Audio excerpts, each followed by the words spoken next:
bem-vindo a mais um Casos Tarológicos. E hoje eu tenho a presença de uma pessoa muito, mas muito especial, que com certeza essa pessoa ela é uma lenda no tarô, não apenas no Brasil, que é o Vit Pramati.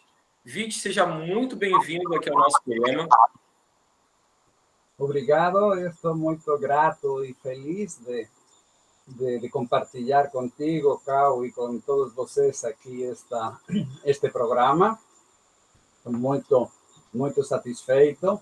Com certeza vamos aqui a ter uma conversa muito interessante. Vit, eu queria agradecer, antes de tudo, por você ter aceitado o meu convite e poder, dividir um pouco do seu conhecimento, da sua experiência que você somou ao longo da sua jornada no tarô, conosco aqui. A primeira pergunta é: como é que surgiu o tarô na sua vida? Foi um momento muito especial, né? Eu estava viajando México, Centroamérica, Colômbia, e conheci uns argentinos que levavam objetos de arte pré-colombino para vender na Suíça. E aí me empolguei, né? Falei, bom, eu vou fazer isso. E levei o que eram colares dos indígenas, né? Que em Colômbia chamam guacos, e de coral, de cerâmica, coisas simples, né? Estes argentinos mexiam com peças de ouro e tal, mas eu não tinha condições de fazer isso. Aí fui para a Suíça, né? A vender aquilo. A Suíça é o país que tem o dinheiro, né? E aí me encontrei com uma amiga suíça italiana que tinha conhecido na Guatemala que fazia a mesma coisa com antiguidades da Índia. E então ela conhecia todos os antiquários e me levou e vendimos tudo. Esse foi o motivo pelo qual eu estava na Suíça, né? E aí ela um dia me fala: olha, antes de ir embora, vamos conhecer o túmulo de Hermann Hesse. Eu falei, uau, né? Hermann Hesse tinha sido assim, especialmente o lobo estepário, né? Assim, uma porrada, né? Quando na Espanha se abre a censura, né? A ditadura militar começa a trazer livros de Hesse, de Jung, de Freud, porque antes todo estava proibido. Assim, uma parte de nossa juventude ficou, né? Assim, oriçada com aquelas coisas, né? E para mim Hesse tinha sido assim uma divisória, né? Aí fomos lá no túmulo, né? Sentamos lá do lado, vamos meditar. Sentamos para meditar lá e de repente chega uma italiana, olha para minha cara e fala para mim: eu tenho que jogar o tarô para você. Eu que já conhecia o I Ching, que estou vendo aí, conhecia o I Ching da Índia, já tinha começado a estudar astrologia no México, né?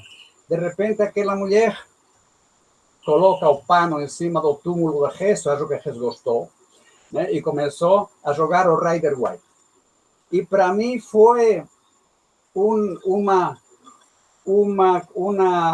explosão aquilo lá, porque tanto o I Ching quanto a astrologia, essa parte visual não tem o impacto das imagens, né? E então quando ela abriu aquilo lá, eu não me lembro bem o que ela contou para mim, mas eu me lembro muito bem do impacto das imagens, dos símbolos, né? Me lembrava um pouco alguns livros de alquimia que eu tinha lido quando se abriu a censura na Espanha. E pronto, eu falei, uau, isto aqui é fantástico. Aí, quando saí de Suíça, porque eu não pretendia ficar morando na Suíça, mas aqui em Latinoamérica, né? Eu passei pela livraria argentina de Madrid, que era a única livraria que vendia livros esotéricos. Y compré una mala de libros. Compré tarot de Marsella, Rider White, compré un tal de tarot esotérico feito en España y me vim para o Peru a estudar. Fiz uma agenda e aí comecei a praticar, né, com o tarot. Foi exatamente então assim, né, no túmulo de Hesse que apareceu o tarot para mim. Muito interessante, muito interessante. E assim, uma coisa que eu acho bastante interessante do seu trabalho, que é notável, e que eu costumo falar, inclusive, para os outros tarólogos no qual eu convido, para os meus alunos, é que você é o precursor do tarô terapêutico no Brasil e talvez no mundo. A ideia do tarô terapêutico, quem criou foi você, porque hoje existe uma galera que usa o tarô como sendo terapêutico, mas não tem essa conotação, essa linhagem realmente terapêutica. Apenas que a pessoa tenha realmente estudado com você dentro da sua visão. Então a pergunta é, como é que surge a ideia do tarô terapêutico? A ideia do tarot terapêutico, depois de 7 anos usando o tarot mais tradicional, tanto do lado adivinhatório, mas mais do lado de conselho, né? Surgiu em Brasília. Surgiu em Brasília quando eu me meti de cabeça na terapia, né? Percebi que aquela coisa de ser revoltado e com um Urano em conjunção com ascendente, né? Tinha seus mais e seus menos, né? E às vezes dava alguns problemas de não estar realmente na realidade, né? Então, entrei a fazer terapia, várias, bioenergética, mas a que mais mexeu comigo, a somaterapia, foi o processo de Fischer-Hoffmann. O processo de Fischer-Hoffmann, que foi actualizado por um terapeuta chileno chamado Eliodoro Ortiz, que passou uma grande parte de sua vida trabalhando no Brasil com esse sistema, que basicamente trabalha com a desprogramação infantil, né? Na quaternidade, né?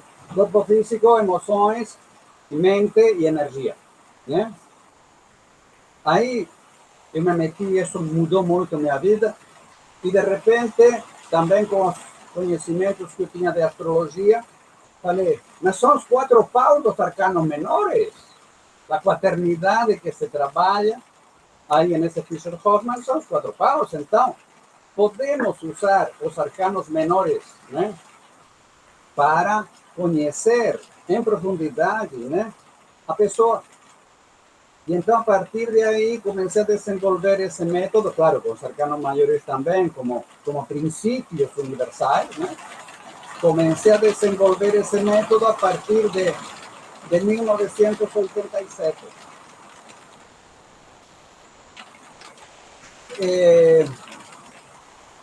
E foi uma ideia que eu não me considero o pai do tarot terapêutico, né? Porque já tinha o tarot de Jodorowsky, por exemplo, o tarot evolutivo, que também aponta nessa direção, né? Já a Sally Nichols tinha falado naquele livro, né? Já existia alguma coisa, né? Mas isso fui conhecendo depois. Sim. Mas eu acho que a primeira pessoa a sistematizar mesmo um sistema de ensino dentro do tarot terapêutico talvez tenha sido você, realmente. Sim, que colocou esse nome com certeza, né? Sim. E dentro da sua visão, o que é o tarot terapêutico? Bem, o tarot terapêutico é uma ferramenta de autoconhecimento que trabalha na luz e na sombra.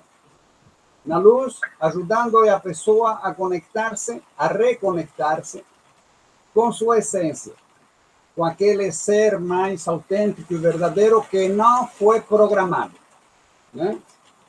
E na sombra, identificando justamente os padrões de comportamento que impedem a realização integral do indivíduo. Esses são os dois eixos básicos do tarot terapêutico. Mas uma maneira muito boa de entender como trabalha o tarot terapêutico é comparar ele um pouco com o tarot adivinhatório e o tarot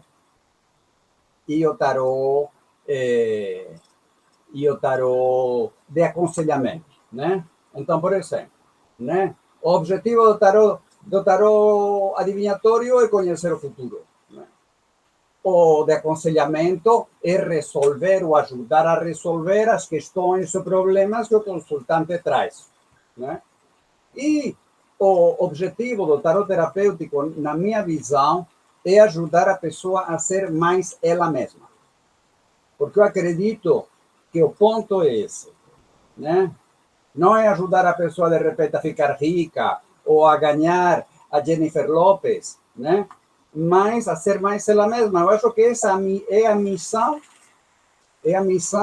que todo mundo tem, tornar-se um ser completo, né? Através de desenvolver seus talentos e superar as dificuldades internas que tem para desenvolver seus talentos e tornar-se completo.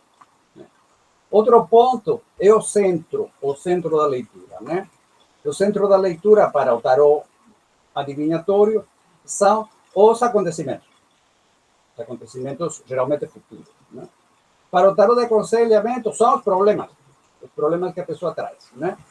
E para o tarot terapêutico, o centro da leitura é a pessoa que vive esses problemas.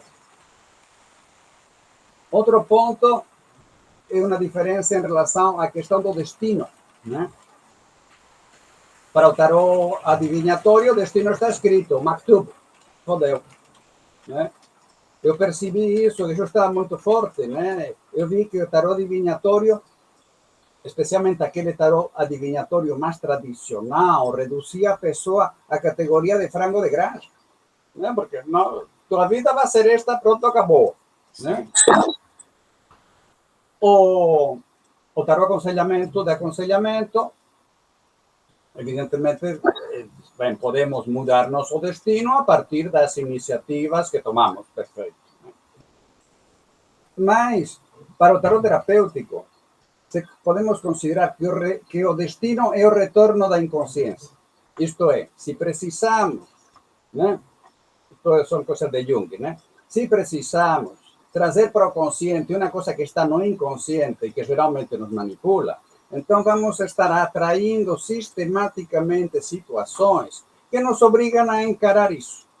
Por exemplo, né? Uma pessoa que tem dificuldade para falar não, né? Vai atrair propostas cada vez mais inaceitáveis, até que um dia dá um soco na mesa e fala não, né? Ou, em outras palavras, estamos atraindo sistematicamente o que precisamos para crescer, né? Sempre nos contaram que o que chega nas nossas vidas são prêmios e castigos dos deuses. Depois é o universo conspirando a favor ou em contra, né? Isso é uma maneira de passar a responsabilidade de nossas vidas para terceiro, para Deus, para o universo, para os senhores daquele tribunal kármico, né? Para a sorte, para o acaso, né? E acontece que, bem, por um lado, falar que o universo está conspirando a favor ou em contra é muito ego. O universo tem um tamanho tão grande que se aqui a gente explode em 1000 pedaços e não sobra ninguém, né? O universo não faz a menor diferença. Pode até não perceber, né? Bem, mas é nesta partícula infinitesimal que o planeta Terra acontece algo muito especial, que é a vida, né? E as forças da vida, que são o âmago de nossa existência, somos definidos como seres vivos, né? Estão trabalhando o tempo todo para avançar em direção à completitude. Assim como a semente, né, se torna árvore, ou a criança, essas forças da vida estão empurrando a criança para tornar-se um adulto completo, realizado, feliz, frutífero e saudável, né? Então, isso, quando percebemos qual é o caminho, né, que nos leva lá à completitude, perfeito. Quando não percebemos, perfeito também. As forças da vida nos atraem situações, né, que nos obrigam, né, a encarar as dificuldades que temos para ver qual é o nosso caminho na vida, né, e como superar essas dificuldades. Como te dava o exemplo antes da pessoa que tem dificuldade para falar não, né? Então, por isso, né, para o tarot terapêutico, o destino é o retorno da inconsciência. Quando precisamos aprender a trazer alguma coisa do inconsciente para o consciente, atraímos esse tipo de situações. E é muito interessante perguntar-se isso, em vez de brigar ou vitimizar-se com as situações que não se ajustam a nossas limitadas e caprichosas expectativas mentais, perguntando por que estou atraindo isto. Que é o que tenho que aprender com esta situação, goste dela ou não, né? Eso sería, en ese sentido, somos os cozinheiros de nosso destino. Quando já curei esta ferida que tenho aqui, já não preciso atrair dedos que cutuquem a ferida. E falou, a minha vida mudou. Mudou minha vida porque fiz mudanças internas. Enquanto não faço essas mudanças internas, são mudanças, as mudanças externas não acontecem. Inclusive, posso falar, é meu destino. Mentira. O destino a gente cocina, né? Até o próprio tarot de aconselhamento parte dessa ideia de que mudamos o destino com nossas ações, né? Outra questão, né? Outra questão é a questão que toquei por cima um pouquinho da responsabilidade, né? Para o tarot divinatório, nós somos responsáveis, né? Para o tarot de aconselhamento, somos responsáveis pelas nossas decisões, correto? Mas para o tarot terapêutico, somos responsáveis pelas nossas decisões e por tudo o que sucede na nossa vida. Eu não estou atraindo esta situação simples porque sim, eu estou atraindo porque preciso dela para aprender alguma coisa. E, finalmente, outra questão que diferencia muito bem os três tarôs é o procedimento, né? O tarô divinatório responde a perguntas. O tarô de aconselhamento também, né? As perguntas que a pessoa, né, traz, problemas que a pessoa traz. Agora, com o tarô terapêutico, não precisamos formular perguntas. Porque o tarô terapêutico vai em cima das questões realmente importantes, né? Finalmente, né,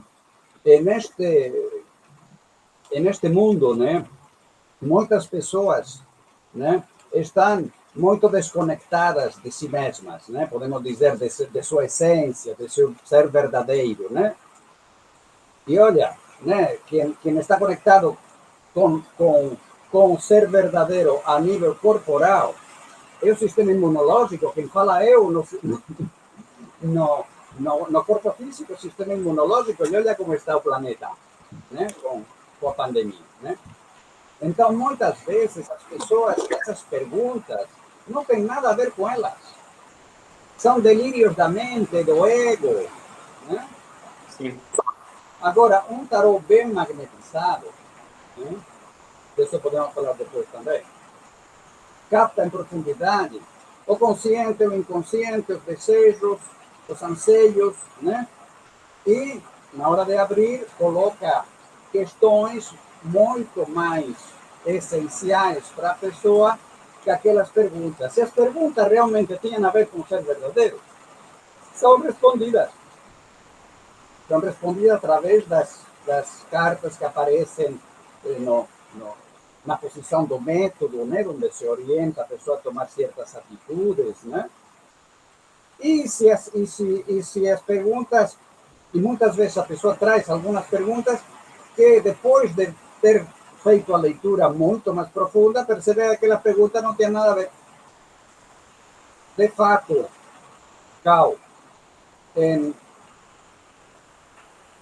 35 anos de experiência com o tarot terapêutico, 99% das pessoas, depois da leitura, não tem perguntas. Mesmo que eu fale para elas sempre, tem algum comentário, tem alguma pergunta? Não tenho pergunta.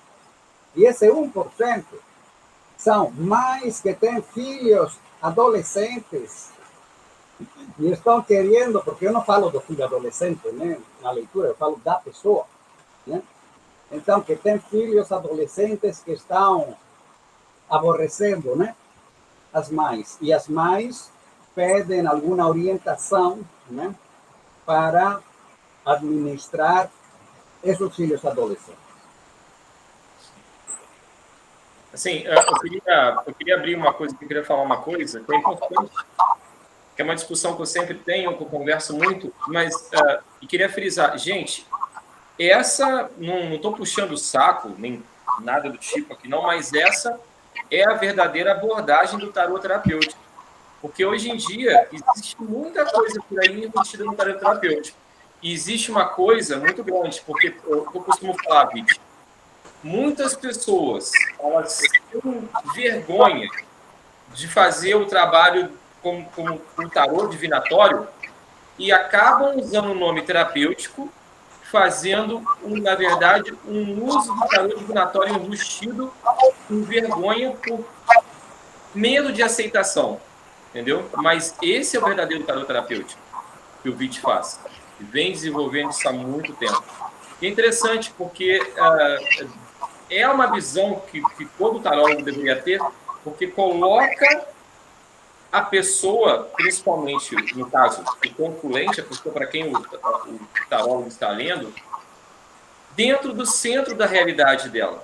E como professor de yoga, eu achei muito interessante uma coisa que você falou, que não existe destino. Eu não acredito também no destino. Eu acredito nas reações das suas ações. Ou seja, você é responsável por sua vida.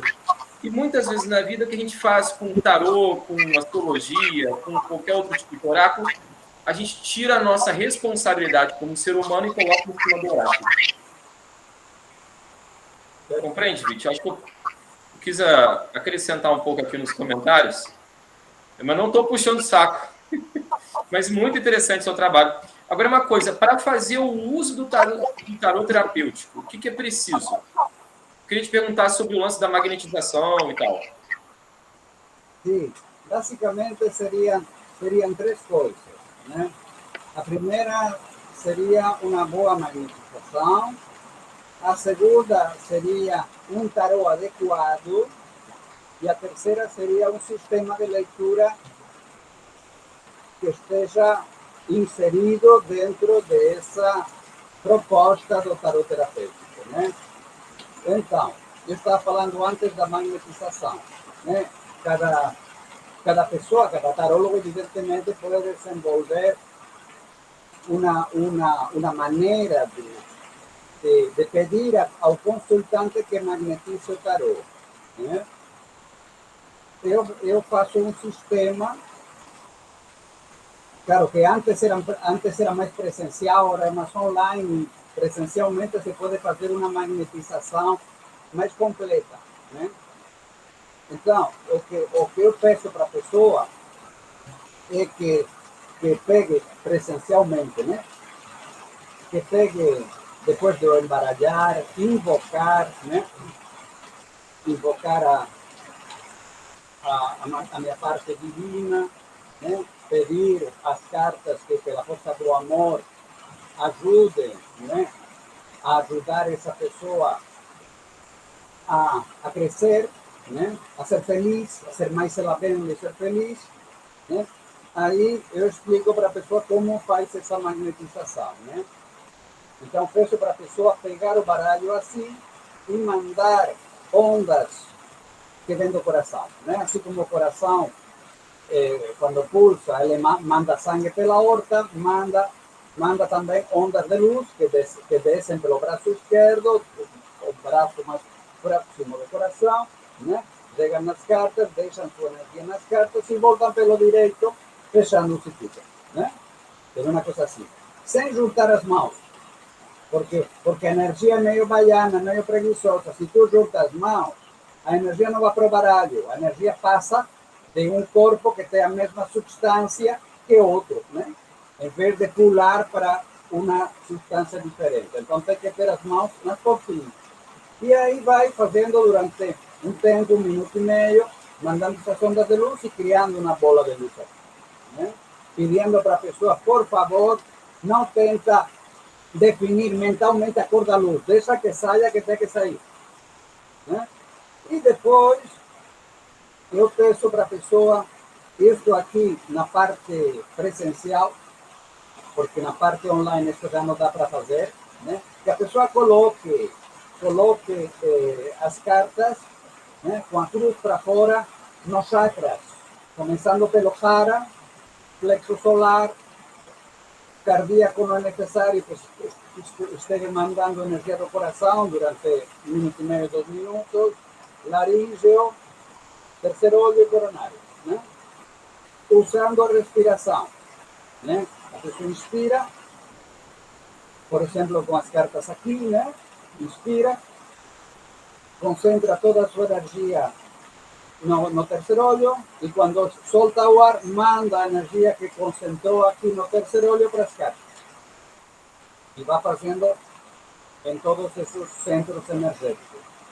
Depois já me entrega as cartas, eu as embaralho deixando elas caírem e depois a pessoa corta. Essa parte de cortar e essa parte de magnetizar o baralho assim, se pode fazer online. Tu coloca as cartas na frente da câmera, né, sem segurar com a mão, né, para não interferir, e aí a pessoa pega na sua tela, faz o gesto de pegar as cartas assim com as pontas dos dedos e manda energia, e manda essa energia do coração. Essa é a... Muito interessante. Seria uma boa magnetização, né? Depois é muito interessante usar um baralho apropriado. Apropriado para fazer terapia, né? Porque temos muitos baralhos, muitos tarôs, né? Especialmente os tarôs mais antigos, né? Porque finalmente nasceram em uma época em que existiam certas doutrinas, certos moralismos, né? Que evidentemente impregnaram as cartas do tarô, né?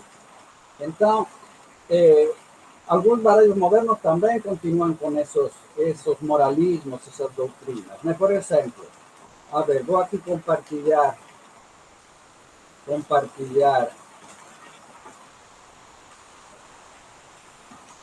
umas imagens. Vamos.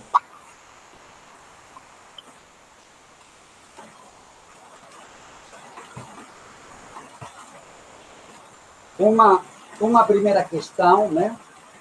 Espera, ver, vou falar aqui, esta é a leitura terapêutica. Por exemplo, o arcano da força, né? Aqui temos em várias versões, né? E em todas elas vemos uma figura humana que está dando porrada, está estrangulando ou está dominando, controlando, fechando a boca de um leão, né? Esse arcano se chama força e representava a força de caráter, que tradicionalmente, né, era a capacidade de dominar as chamadas baixas paixões, né? Sempre nos contaram, né, aquela ideia de que o mundo, né, era uma espécie de ringue onde estavam lutando as forças do bem e as forças do mal, né? Deus e Satanás. E esse Satanás foi uma invenção do catolicismo. Satanás, na Bíblia judaica, não era um nome próprio, era um funcionário de Jeová, um espião de Jeová, era o FBI do Jeová. Tanto assim que às vezes sempre trabalhava para Jeová e às vezes até proponia coisas para Jeová, né? Quando essa Bíblia foi reescrita, né, no século XV, foi traduzida para o latim, Satanás virou um nome próprio, o inimigo de Deus, né? Então, essa ideia da força do caráter, de repente, chega Freud e nos fala que a maior parte das neuroses procedem da contenção, da repressão das emoções e dos instintos. Então, essas imagens, né, onde essa mulher está fechando a boca do leão, talvez no de Marsella, poderia estar abrindo, mas no Rider White é óbvio que está fechando a boca, né? De um leão que tem o rabo entre as pernas ainda, né? Isso aí não pode servir, né? Se somos fiéis à imagem, à tradição da carta, não podemos falar, não, na verdade, ela está abrindo a boca do leão, ela é a dentista do leão. Se somos fiéis, não temos... Essa é a ideia que passa esta carta. A ideia da contenção, da repressão do lado animal, né? Aí chega no Tarot de Thoth, em 1944, chega o autor, Aleister Crowley, e a desenhista, Frieda Harris, e temos uma imagem onde a mulher tirou a roupa, sentou em cima do leão, que finalmente o lado animal é a força motriz que nos leva daqui para lá, né? Unidos por uma rédea vermelha, né? Representando a paixão entre o lado animal e o lado racional, e mostrando, né, a integração desses dois aspectos, né? Finalmente, é da união que vem a força. Essa história de estar continuamente lutando contra nosso lado animal, né? E nosso lado animal tentando fugir das normas, das doutrinas que impõem o lado racional, pois só dá frustração, só dá somatizações, né? Só dá infelicidade, né? Então, esta carta fala disso, da integração dos aspectos animal e racional, quando sabemos identificar, acolher, respeitar o que vem desse lado animal, e o que vem do lado animal são instintos, emoções, necessidades corporais biológicas, né? Impulsos vitais, né? Essa é o primeiro aspecto desta carta. Um segundo aspecto é a criatividade, né? A criatividade originalmente é biológica, né?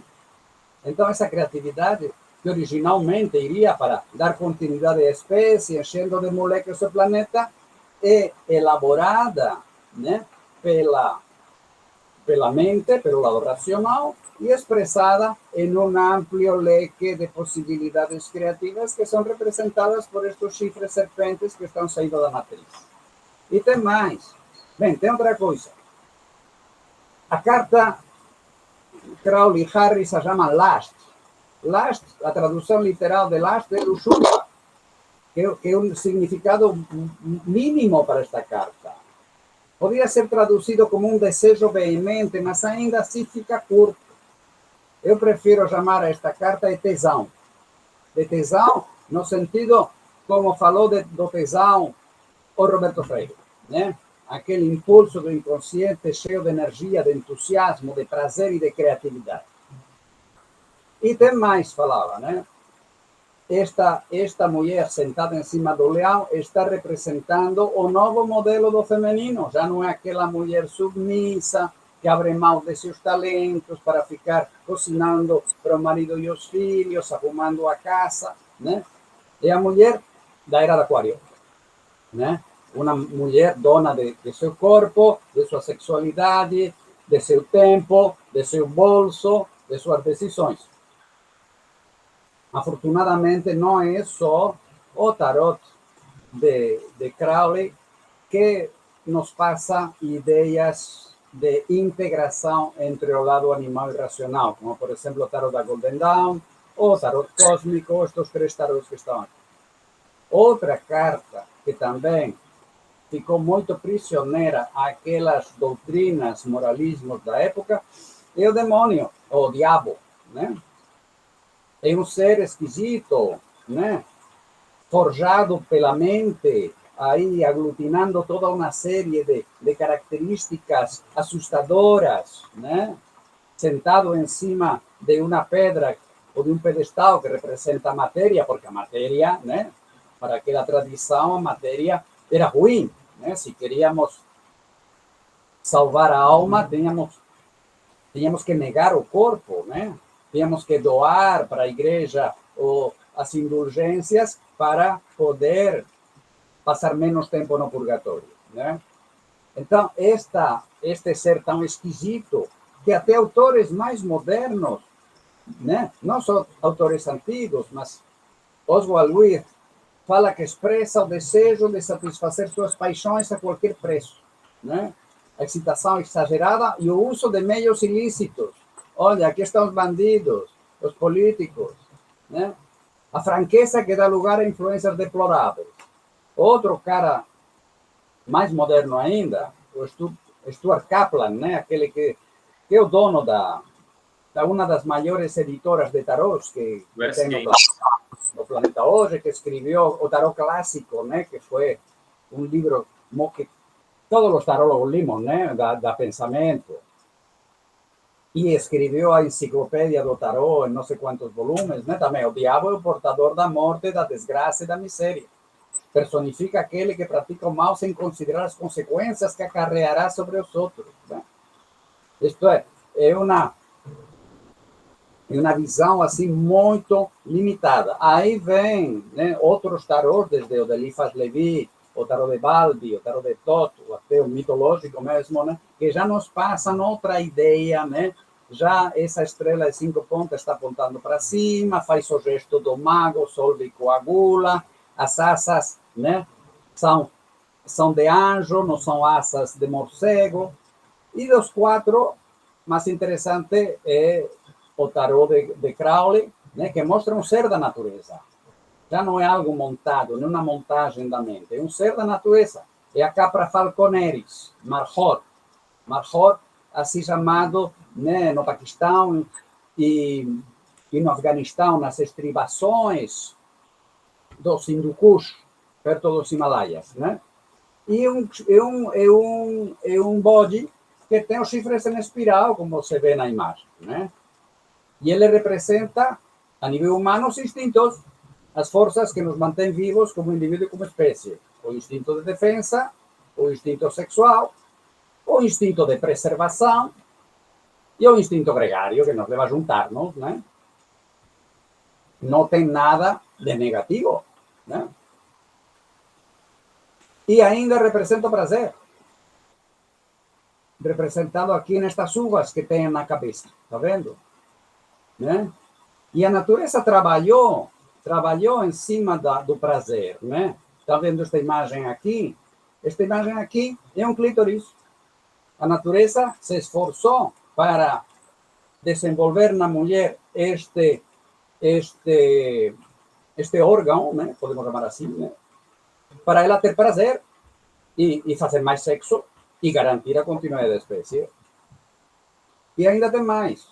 Tem o terceiro olho aberto. Isto é, através da vivência consciente, amorosa, de nossos instintos, né? Especialmente do instinto sexual, que é o que dá mais prazer, né? Como falam os tântricos, né? Abrimos os chakras, nos espiritualizamos, ascendemos, né? E justamente por isso, os instintos têm sido reprimidos por todas as sociedades piramidais, né? Se é reprimida, negada, né? Esses instintos são negados, esses instintos é a força maior que a gente tem, né? Então, isso facilita chegar à aberração que a gente chega. Atualmente tem 42 pessoas que possuem a mesma riqueza que a metade mais pobre da humanidade, por volta de 3,5 bilhões de habitantes, né?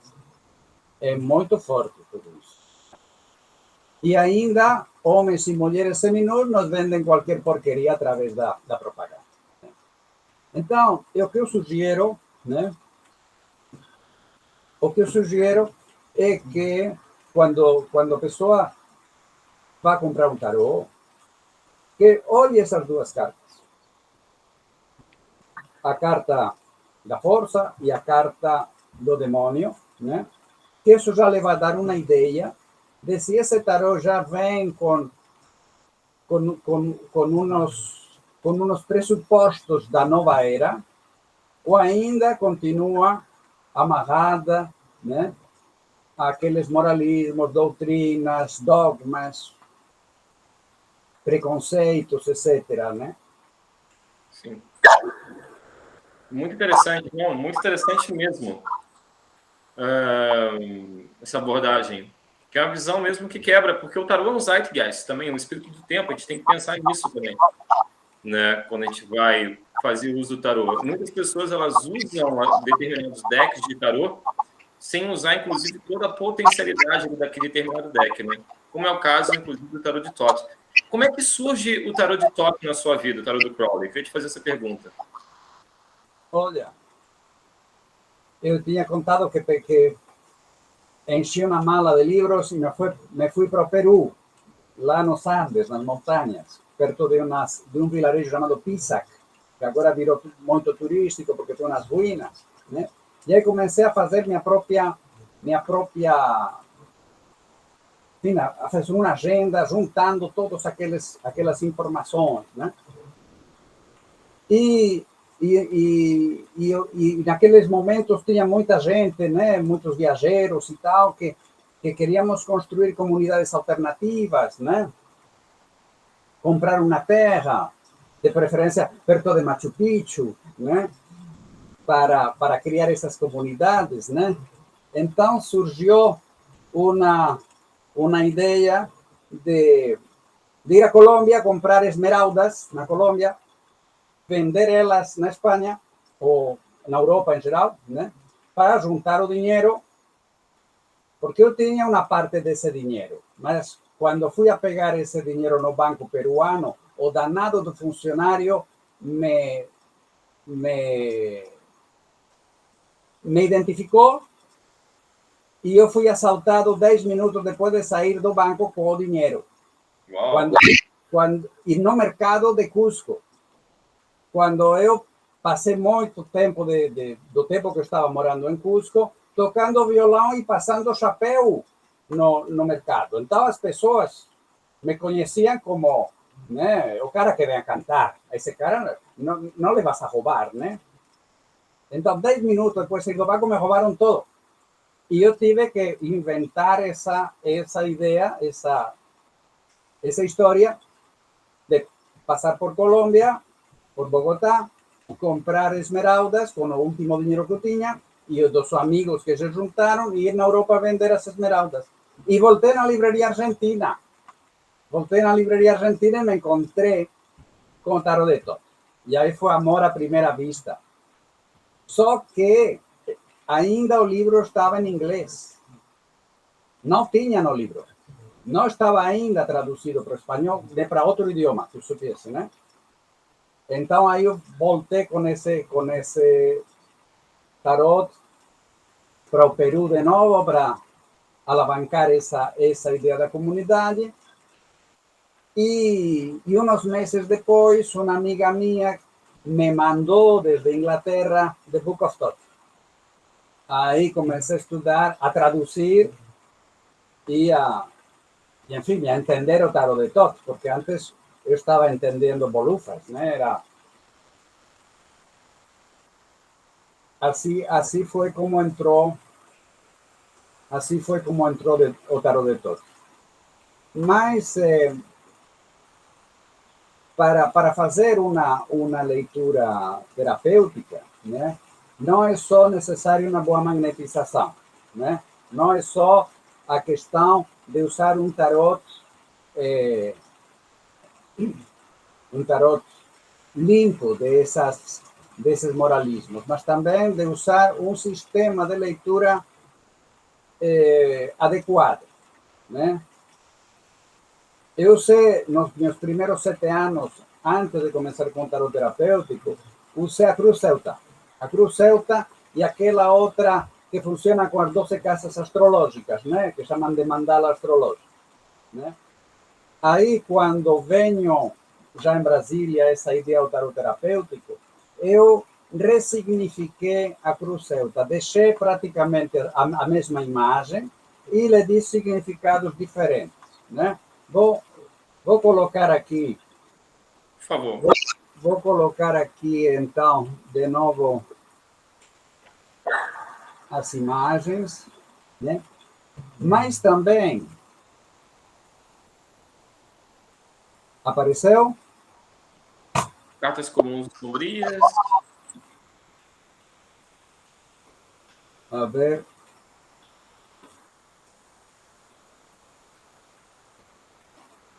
Vou fazer de novo aqui.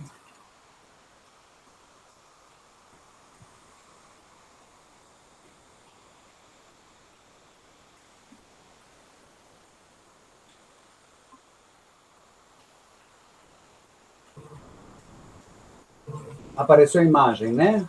Sim. Uma coisa importante antes de entrar na leitura terapêutica, que eu chamei ela assim, né? É sair daquela velha história de cartas boas e cartas ruins, né? Para o tarot terapêutico não existem cartas boas e cartas ruins, existem cartas comuns e cartas sombrias. As cartas comuns são aquelas que têm significados evolutivos e significados involutivos. E as cartas sombrias são cartas que só têm significados involutivos. Por quê? Porque estão ilustrando um padrão neurótico, um padrão de comportamento neurótico, né? Então, sendo que identificar um padrão de comportamento neurótico é o primeiro passo para trabalhar ele e poder eliminar ele, poder desactivar ele, estas cartas sombrias não são ruins, são excelentes, né? Então, as cartas comuns são todos os arcanos maiores menos a lua. Das figuras da corte, todas são cartas comuns, têm significados evolutivos e involutivos, né? Dos paus são o 2 de paus e o 10. Das copas, o 5, o 7, o 8 e o 10. Das espadas são mais, porque as espadas falam da mente, e a mente é mais neurótica, geralmente, né, que a emoção, né? Então, são o 2, o 3, o 5, o 7, o 8 e o 9. E, finalmente, dos discos, aqui chamam-se discos neste baralho, podemos chamar de ouros, moedas, pentagramas, etc., são o 5 e o 7, né? Bem, então, com isso, vamos com a leitura terapêutica, né? Podem ver aí que a imagem é a mesma que a cruz celta. Vamos começar pelo momento atual, né? O momento atual, geralmente, na leitura, na cruz celta, são forças que estão a favor ou em contra do indivíduo, né? Aquela cruz dinâmica, né? Aqui no momento atual, o que se vê é, se é uma carta comum, né? Vamos a ler ela no aspecto evolutivo, mostrando que a pessoa sente o impulso de tomar a atitude ilustrada pela carta, né? Imaginemos que aparece a roda da fortuna, que é o princípio da expansão. Então, a pessoa está sentindo esse impulso ou necessidade, né, de expandir seus horizontes, fazendo contato com novas pessoas, ideias, culturas, atividades, etc., né? Agora, se aparece uma carta sombria, por exemplo, o 3 de espadas, né, podemos dizer que a pessoa está tomando consciência desse padrão neurótico. Está percebendo, 3 de espadas, que ela é muito vulnerável à rejeição, abandono e culpa, né? Este seria o momento atual. Agora, se aparece no momento atual uma carta comum e uma sombria, podemos dizer que está mostrando esses impulsos e um conflito interno, né, entre esse impulso de tomar essa atitude, né, de expansão, no caso da roda da fortuna, e o medo, né, de sofrer, porque ela se sente vulnerável, né, a ser rejeitada, abandonada ou culpabilizada se elas expandem seus horizontes, se ela se joga no desconhecido, né?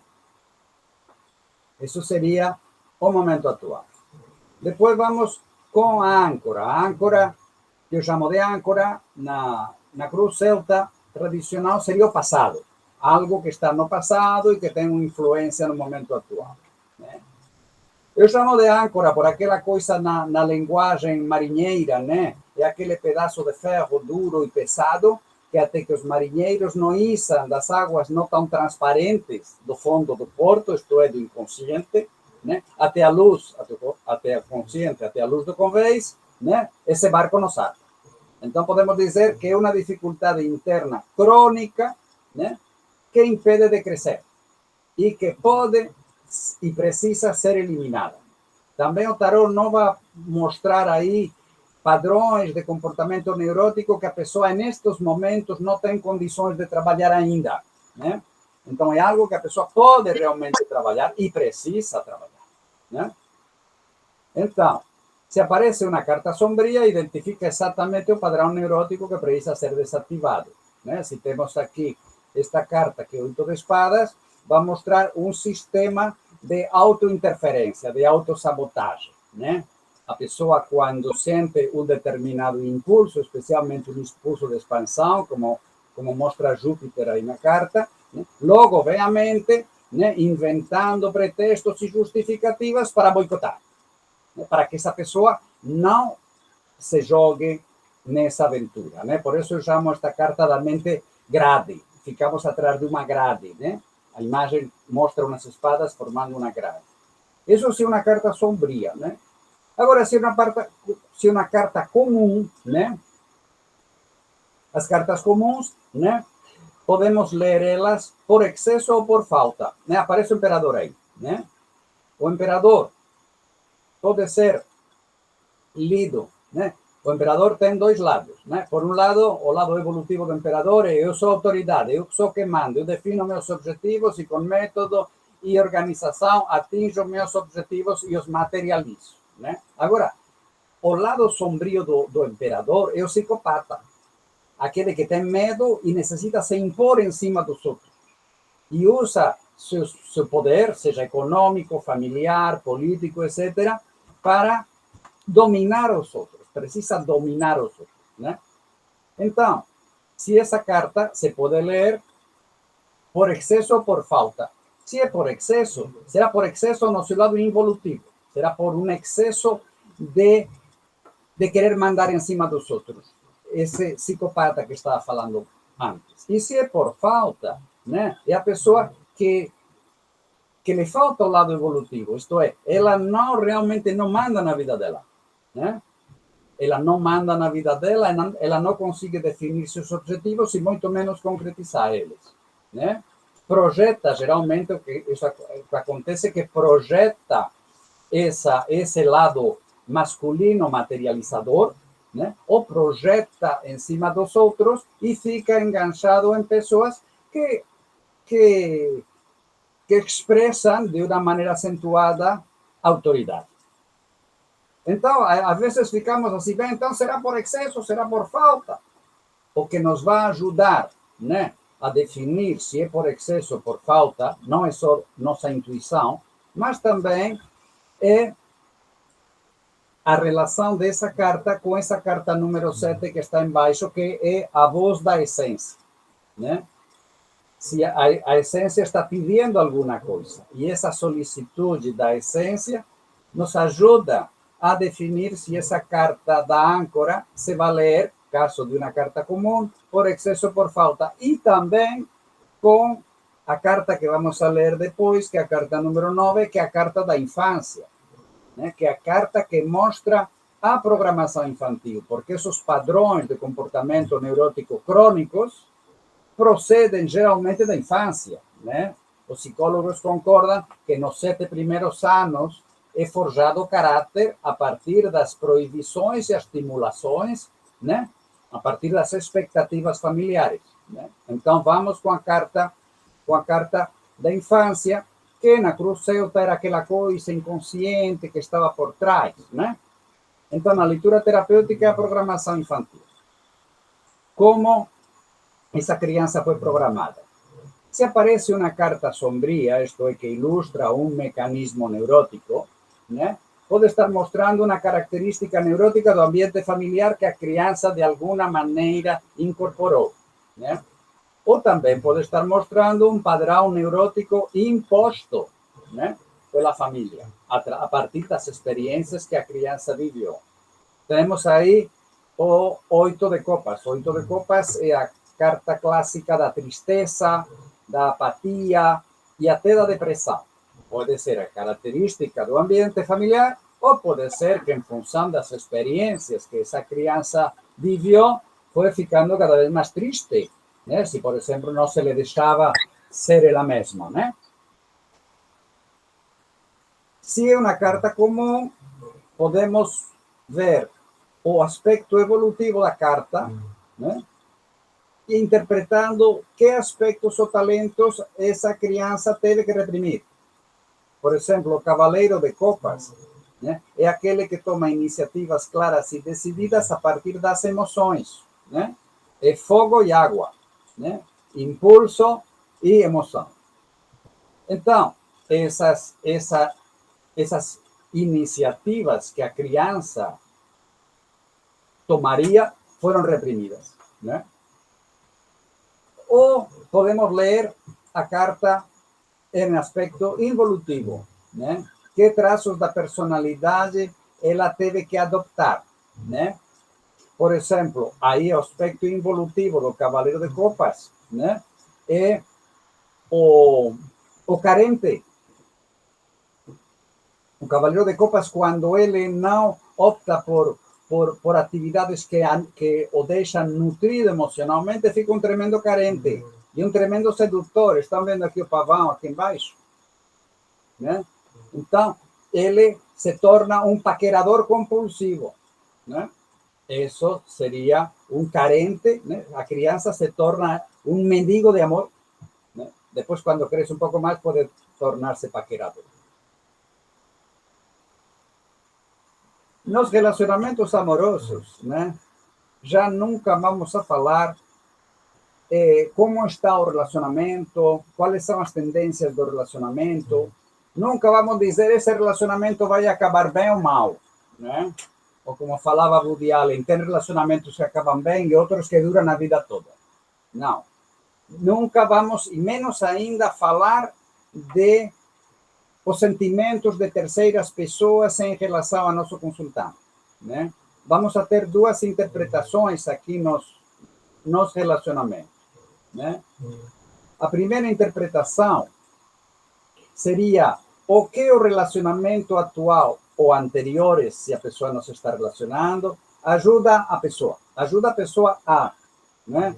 Se uma carta comum, falemos em seu aspecto evolutivo, a desenvolver determinada qualidade ilustrada pela carta comum, né? Por exemplo, né? A carta da arte, que em outros baralhos é a temperança, né? Carta da arte tem a ver com a integração dos opostos, fogo e água no caldeirão, né? A um nível de ação tem a ver com fazer de tua diversão teu trabalho, rompendo com aquela maldição de Jeová, né? Então, se aparece aqui, estaria indicando que o parceiro ou a parceira da pessoa, de uma maneira agradável ou não, está empurrando ela, está dando um impulso para ela fazer de aquilo que ela gosta, né? Fazer seu trabalho, sua profissão, né? E se uma carta sombria, esse relacionamento ajuda a pessoa a identificar e trabalhar determinado padrão neurótico. No caso, 2 de espadas, é a dificuldade para falar não, né? A pessoa que tem que estar em paz com todo mundo e então não fala não, nem manda pastar ninguém, né? Então, estaria mostrando isso, que nesse relacionamento ou anteriores, esse relacionamento está ajudando a pessoa a identificar esse padrão e começar a trabalhar isso. E insisto, isso se pode dar de uma maneira agradável ou não, né? Pode ser que o marido fala para a mulher, mas querida, né? Como é possível que você falou que sim para o vizinho quando ele te pediu isso, se você passou em contra de tua própria vontade, né? Eu estou com você, eu te ajudo, eu te apoio, né? Mas pode ser o marido que quer ainda impor-se demais com a esposa e a esposa percebe que ela tem essa dificuldade para falar não para o marido e essa atitude do marido a obriga a trabalhar isso e, de repente, a resolver. Não falamos o que ela vai resolver, mas falamos o que ela vai compreender ou trabalhar, né? E às vezes também esta carta dos relacionamentos amorosos se pode interpretar como a imagem ou atitude que a pessoa vende no mercado do relacionamento, né? Seja para conseguir preencher suas necessidades de atenção, de amor, de sexo, do que quer que seja, sem se arriscar, né? Ou pode ser simplesmente também a imagem que ela passa para não se relacionar. Não, eu tenho muito trabalho, eu não vou aceitar seu convite para jantar, porque amanhã de manhã tenho que acordar cedo para trabalhar, né? Então, se é uma carta comum, lemos o aspecto involutivo, né, da carta. Nessa posição, está mostrando a imagem do Todo-Poderoso, o Imperador, né? Desde que a outra pessoa entenda como funciona a hierarquia em uma relação. Me relaciono com pessoas submissas, né? Ou, se é uma carta sombria, mostra o padrão neurótico, né? Eu falo sempre que sim para todo mundo, para que eles me amem, né? Que é o dois de espadas. Bem, com isso vamos a uma carta muito interessante, que é a carta número 7, que eu falava que era um dos pivôs da leitura, né? É a carta da voz da essência. Então, agora vamos com uma posição muito interessante, que é a carta da posição número 7, né? Que aqui no tarot, na leitura terapêutica, chama-se a voz da essência, né? O que a essência, essa parte, ser mais autêntico, que não foi programado, está pedindo para a pessoa, né? Se uma carta comum, a lemos no aspecto evolutivo, seria desenvolver, né, a atitude evolutiva que a carta ilustra. Por exemplo, aparece o mago, é hora de entrar em ação, é hora de movimento, é hora de desenvolver com a mente ideias, teorias, fazer que as pessoas comunicar-se, fazer que as pessoas conheçam essas ideias, etc. Né? Agora, se aparece uma carta sombria, estará a essência está pedindo para a pessoa identificar, trabalhar e desativar um mecanismo neurótico ilustrado pela carta. Por exemplo, se aparece esse sete de espadas, perdão, de copas, né? Que representa a búsqueda frenética do prazer, porque estão faltando prazeres mais profundos, mais verdadeiros, né? Então, seria entender, né, por que essa pessoa está se compensando e se degradando seu corpo, sua alma e seu bolso, né, nessa procura frenética de prazer, né? E trabalhar isso. Cuidado, não vamos a trabalhar isso através de reprimir as compensações, né? Porque de repente a pessoa sai do cigarro, entra na cachaça, né? Mas através de reformular a vida dela para ter prazeres mais profundos, né? Por exemplo, o prazer de expressar os talentos, né? O prazer de desfrutar das coisas boas que a natureza nos oferece, né? Também, para o qual precisamos estar receptivos, que se correspondem com o 6 e o 9 de copas, né? Então, com tudo isto temos um diagnóstico, né? É como se fôssemos no doutor, né? O momento atual são sintomas, a âncora, a doença, a infância, origens da doença, a influência do relacionamento na posição número 8, e a voz da essência seria, no consultório médico, a iniciativa que toma o lado mais saudável do corpo. Então, a partir de aí, né, vem a receita. Né? A receita, posição número 5, é o método de trabalho. O que o tarô está sugerindo para a pessoa fazer ou deixar de fazer. Né? Aparece uma carta comum, lemos no aspecto evolutivo, né? Sugere tomar a atitude mostrada por o aspecto evolutivo da carta. Neste caso, trabalhar para viver essa integração que eu estava falando antes, do lado animal com o lado racional, né? Identificando, respeitando, acolhendo os impulsos que vêm do lado animal e dando-lhe, né, uma expressão adequada através da razão, através da mente, né? Isso também gera uma série de efeitos colaterais, aumenta nossa autoestima, nossa autoconfiança, nossa alegria de viver, nosso tesão pela vida, né? Aumenta nos sentimos mais sexys, nos sentimos mais sensuais, né? E ainda, esta carta também está pedindo para a pessoa desenvolver a sua criatividade, né? Já falamos da criatividade antes, e se trata de uma mulher, né, avançar em direção a esse novo modelo de mulher, né, dona de sua vida. Sair daquela mulher submissa, né? Se aparece uma carta sombria, pues estará pedindo para desativar o mecanismo neurótico ilustrado pela carta. Aqui temos o 7 de espadas, que a mente esponja, que fica absorvendo tudo o que vem, as expectativas, ordens, opiniões, das pessoas próximas, né? As convenções sociais, as religiões, a propaganda, a moda, tudo isso, né?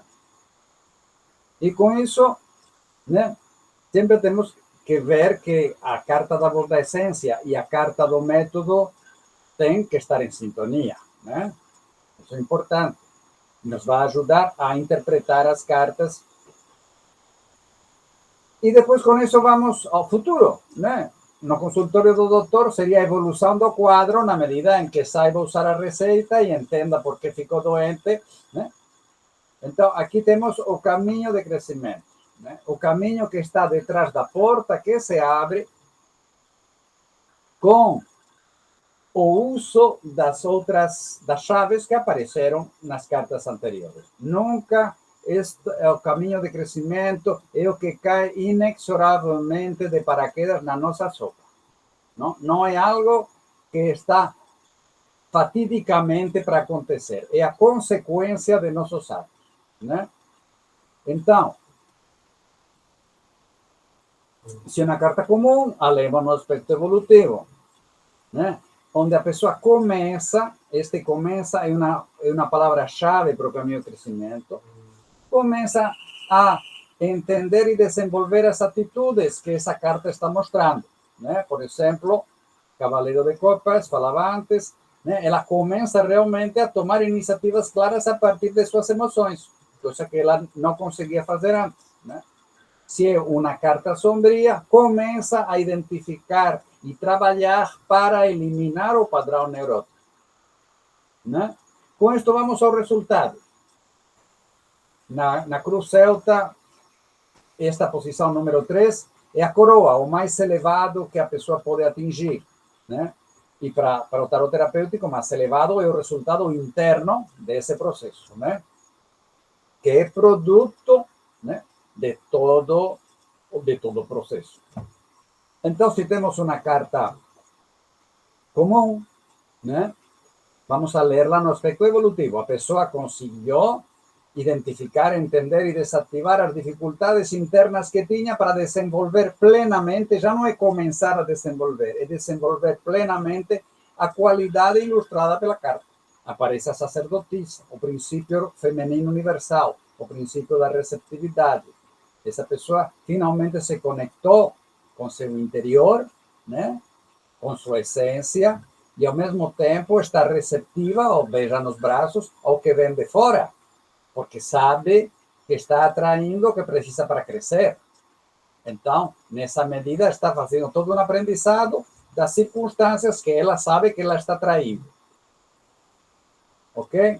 Se é uma carta sombria, diremos que a pessoa, através de todo esse processo, conseguiu trabalhar e eliminar plenamente o padrão neurótico ilustrado pela carta. Neste caso, é o 9 de espadas, que é a mente cruel, né? É a mente que sabota não aqueles impulsos expansivos de Júpiter, né? Do 8 de espadas, mas sabota os impulsos vitais de Marte. Sabota aquelas iniciativas que Marte tomaria e levaria na pessoa à autoafirmação, né? E é a única carta do tarot de Thoth que tem sangue e lágrimas. E finalmente chegamos no resultado externo, que estaria indicando como a pessoa encara o mundo, né? Agora, se é uma carta sombria, temos mais um pontinho interessante, né? Se é uma carta sombria, a pessoa atrai uma situação externa que a obriga a encarar e lhe dá a chance de entender e desativar o padrão neurótico ilustrado pela carta, né? Se temos o 5 de copas aí, né, que representa uma queda em picado da autoestima, a autoestima acabou, não tem mais água na carta, né? Então, estaria mostrando uma situação que essa pessoa atrai e que mexe muito com a autoestima dela, mas que lhe dá chance de entender por que essa situação mexe com a autoestima, né? Porque uma situação hoje mexe conosco, isto é, gera uma oscilação emocional, a que for, porque evoca situações do passado. Se uma pessoa traz do passado uma ferida de rejeição, Qualquer rejeiçãozinha aí, mexe com ela. Às vezes, nem existe rejeição, mas ela já está imaginando uma rejeição, né? Então, a carta sombria estaria mostrando isso. Uma situação que lhe dá chance, né, de trabalhar esse padrão neurótico que ela tem, né? E se é uma carta comum, a leremos em seu aspecto evolutivo, né? Por exemplo, aparece o pendurado. O pendurado, que no tarot de Thoth já não tem mais a ver com sacrifício, com eu tenho que abrir mão de alguma coisa porque depois vou ganhar um prêmio, né? Isto resulta muito peculiar, né, em relação àquelas coisas que nos contaram do sacrifício e de ganhar o céu, né? Então, no tarot de Thoth, esta carta representa a entrega à tua própria natureza, né? Finalmente estamos amarrados, a única coisa que estamos amarrados e não nos podemos soltar é a nossa própria natureza, né? Somos o que somos e não podemos ser outra coisa. O abacateiro não dá mangas, mangueiro não dá abacate, né? E a partir de entregar-nos à nossa natureza, então sim, é possível entregar-se à vida, entregar-se ao mundo, entregar-se a nossos ideais. Mas se não nos entregamos à nossa própria natureza, se não nos aceitamos plenamente, né, muitas vezes vamos a fazer coisas pelo mundo para que o mundo nos aceite. Já não é fazer pelo mundo, é para que o mundo nos aceite, né? Então, pronto.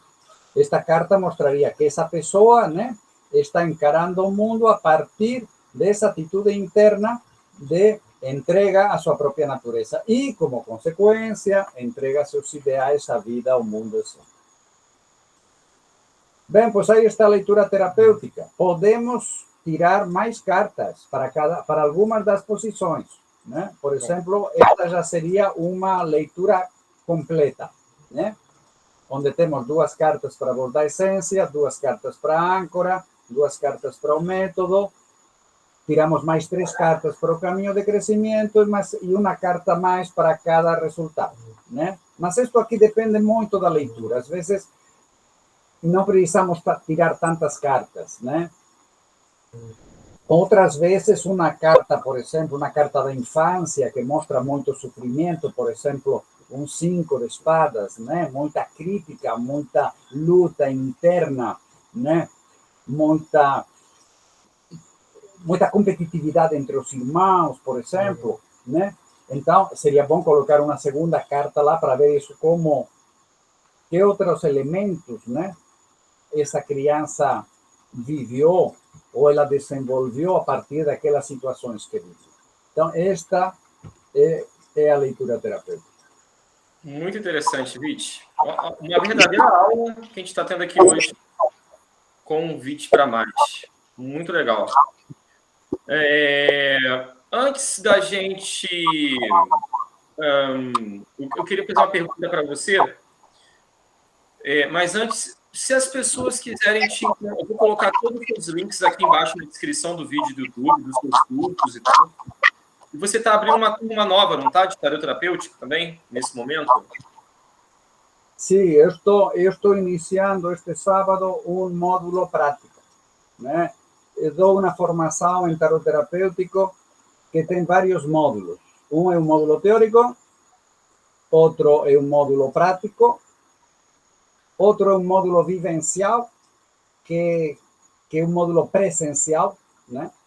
Onde se iniciam os arcanos maiores, né? Através de meditações, através de exercícios físicos, através de situações que a gente cria, né? Para viver todos e cada um dos arcanos maiores, né?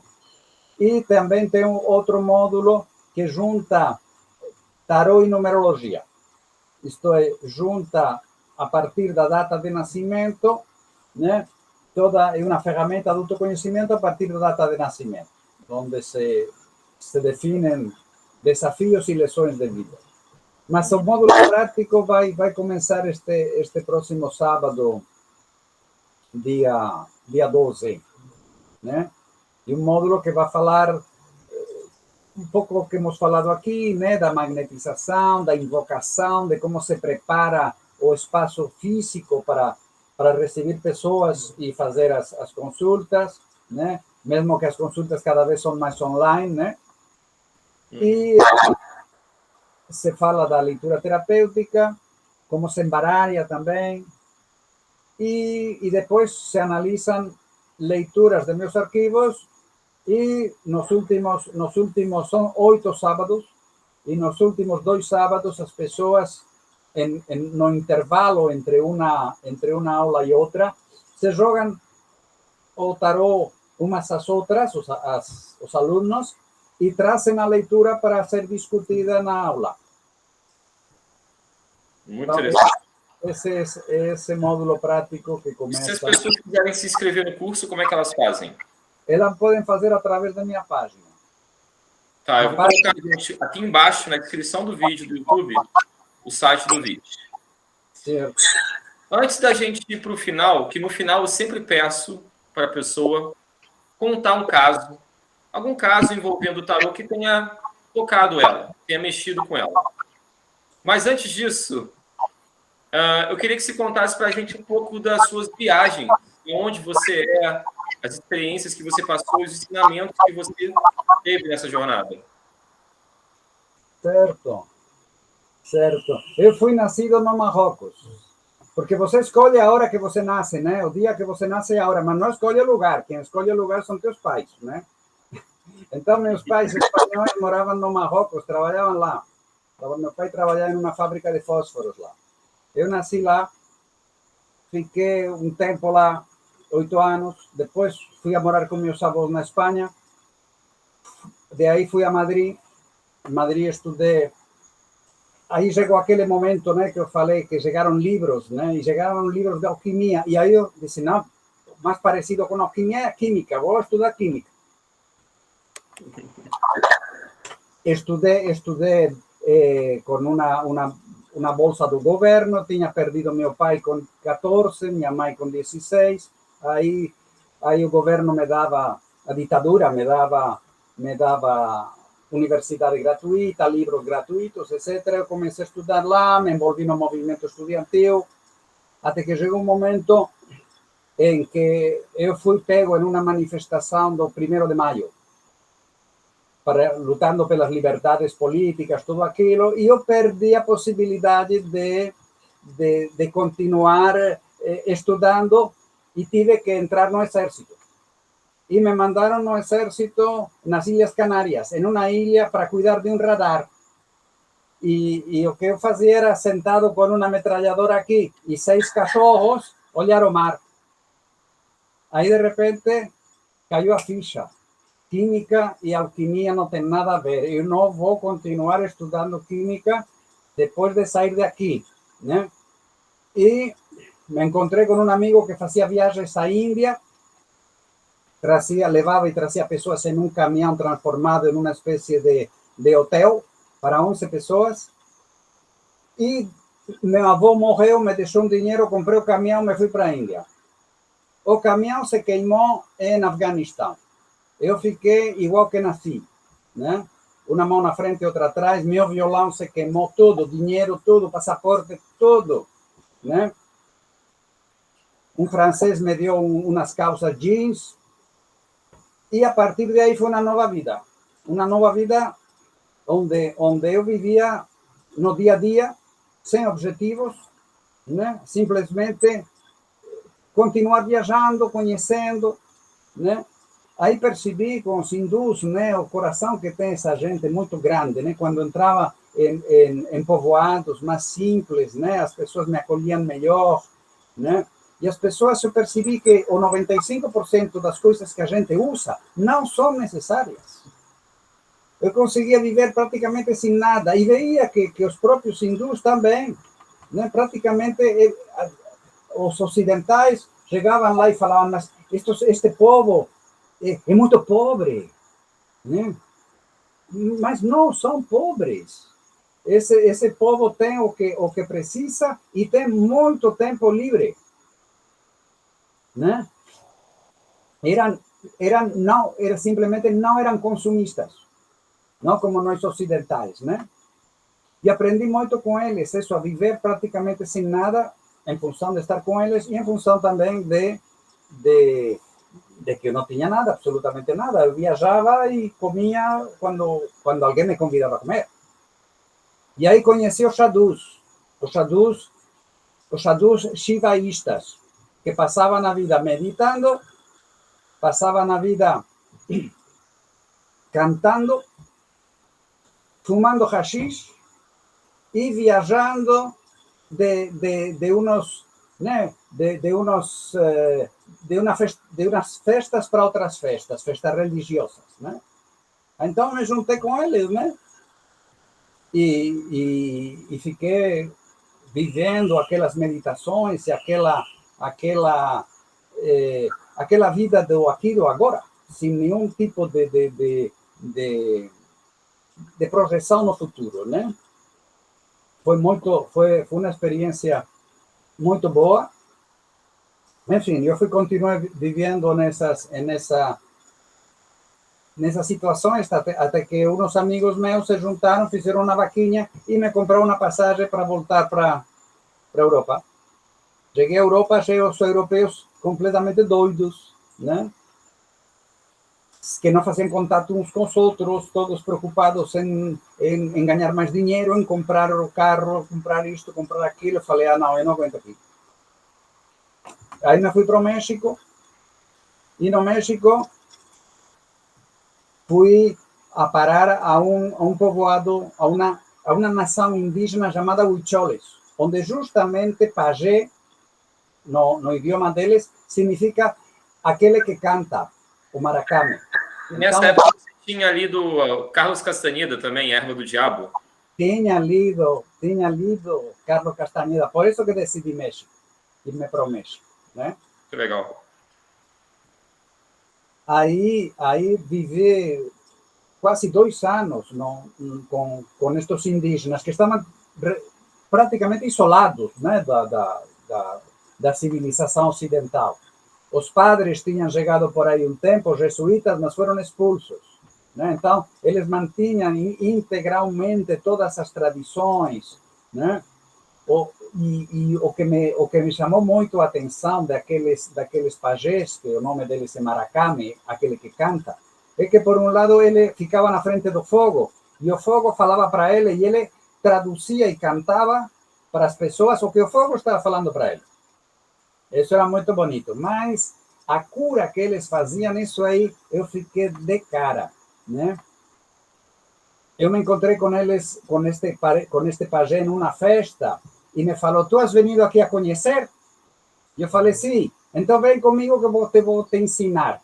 E eu não pensava que esse conhecer era conhecer os rituais, ter acesso ao conhecimento deles. Eu pensava que conhecer era passear lá, né? E eles, para curar as pessoas, né, eles colocavam elas sentadas com a coluna reta, com um pauzinho e várias penas, né, penas de águia, chamado Muvieri. Então começavam a cantar para a pessoa e passavam o pauzinho com as penas do sacro para cima, né, do cóccix para cima, né, subindo a doença, né? E quando chegavam na cabeça, eles pegavam a cabeça assim, aspiravam e cuspiam a doença. Mas o que eles cuspiam era uma bola de terra preta. Ele materializava a doença. Isso foi o que me deixou assim mais... Isso me lembra yoga até, a coluna, né? Inda, Pindala, Shushma, né? A coluna, subindo pela coluna. Subindo pela coluna. Mas o mais espetacular era isso, que e não fora só uma vez, porque eu acompanhava ele a todas as vilarejos onde ele ia a curar as pessoas, né? E ele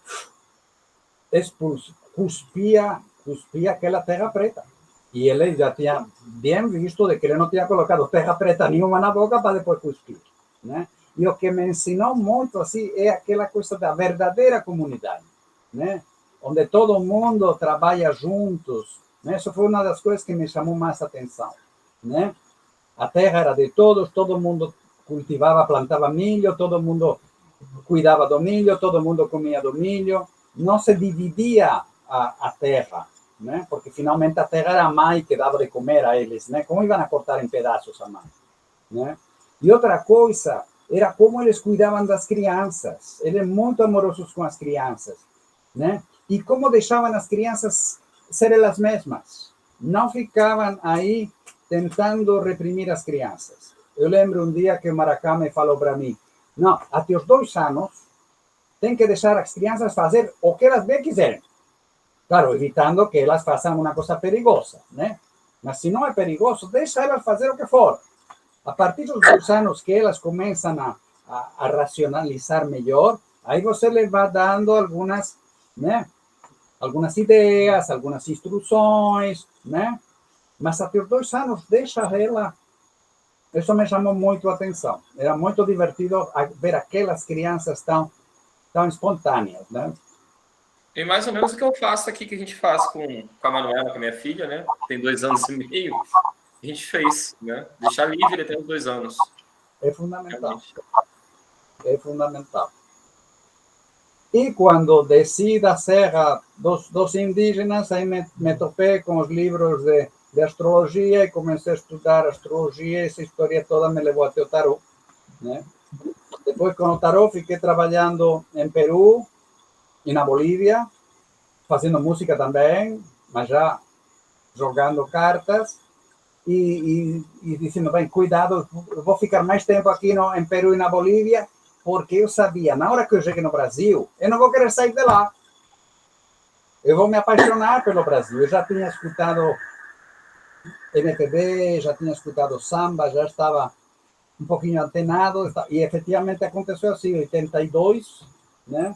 Entrei no Brasil num caminhão que trazia de contrabando óleo diesel da Bolívia, e entrei pelo Pantanal, aí vi como o condutor do caminhão entrava facão na mão no Pantanal e saía com um jacaré, porque senão não íamos a comer mais nada.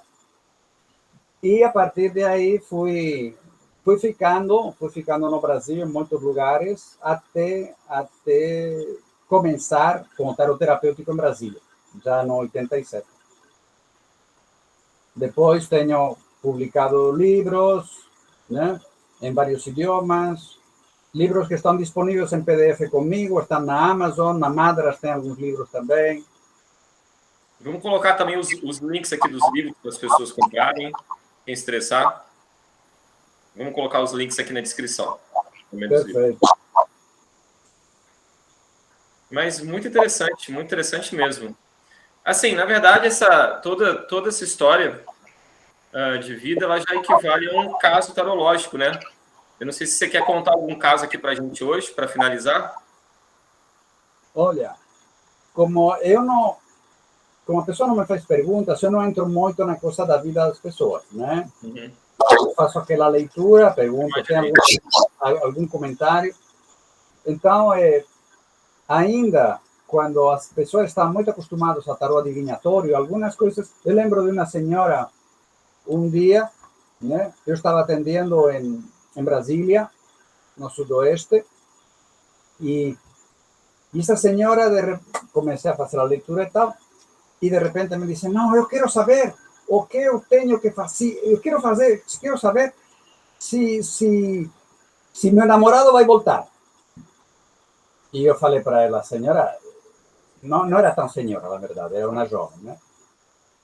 Eu não vou responder isso, eu não sei, meu trabalho não é adivinhar isso. Ah, então me fala que é o que tenho que fazer para reconquistar ele. Tarô de aconselhamento, né?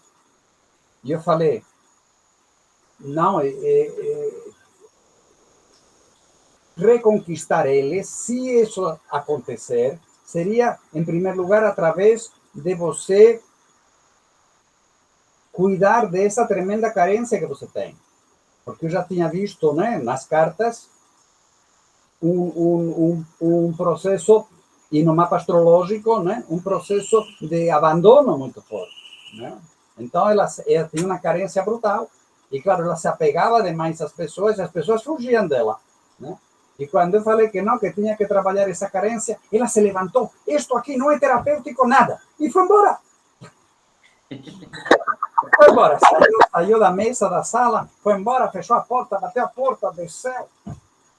Eu olhei pela janela, entrou no carro e saiu a alta velocidade. Eu falei, nem me pagou, claro. Aí, 10 minutos depois, eu escuto tim. E a mulher que voltou. A mulher que voltou e falou, tá certo, me fala como vou trabalhar essa minha carência. E aí eu expliquei todo esse processo, né? Na medida em que você tenha essa ferida de abandono, vai atrair abandonadores. Qualquer movimento das pessoas você vai interpretar como abandono. Não vai atrair alisadores, vai atrair abandonadores. E não são os canalhas, são os aliados que te vão obrigar a trabalhar essa carência.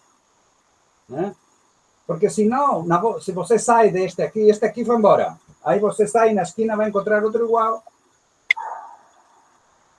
Até você cuidar de curar essa carência, aí sim, você vai ver as pessoas como elas são realmente, não como você gostaria que fossem para preencher essa carência. Muito Esse interessante. foi um caso bastante divertido, assim. Gente, foi muito bom o nosso bate-papo. Eu queria agradecer mais uma vez a sua presença aqui. Tenho certeza que todo mundo que assiste e vai assistir ao longo dos anos, que isso aqui vai ficar eternizado aqui no YouTube. Essa é a ideia, traçar um portfólio também. As pessoas vão gostar e vão ter sempre muito a aprender com você. Eu deixo aqui as palavras finais, antes da gente terminar a nossa gravação. As considerações finais agora para o Vit.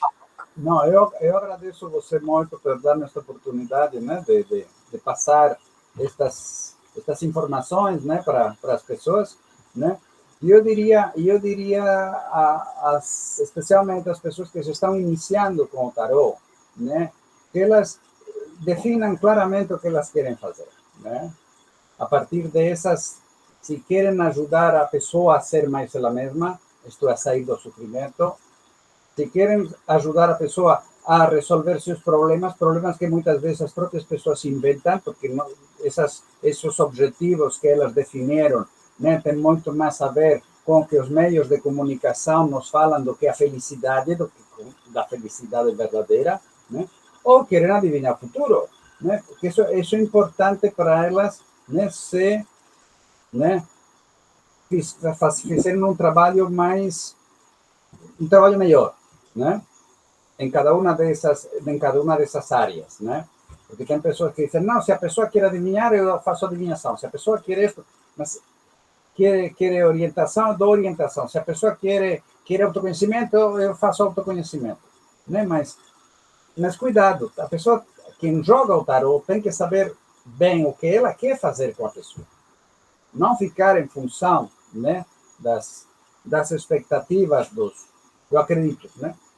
Que não se trata de ficar em função das expectativas dos consultantes, mas você se sintonizar com aquilo que realmente, né, profundamente tem a ver com você, né?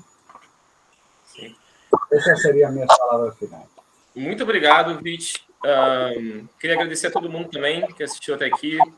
Os contatos do Vit estão todos aqui na descrição. E a gente vai parando nossa gravação por aqui e eu vejo vocês no nosso próximo caso também. Certo. Muito obrigado a todos pela atenção, especialmente a você, Cal, pela oportunidade. Um abraço.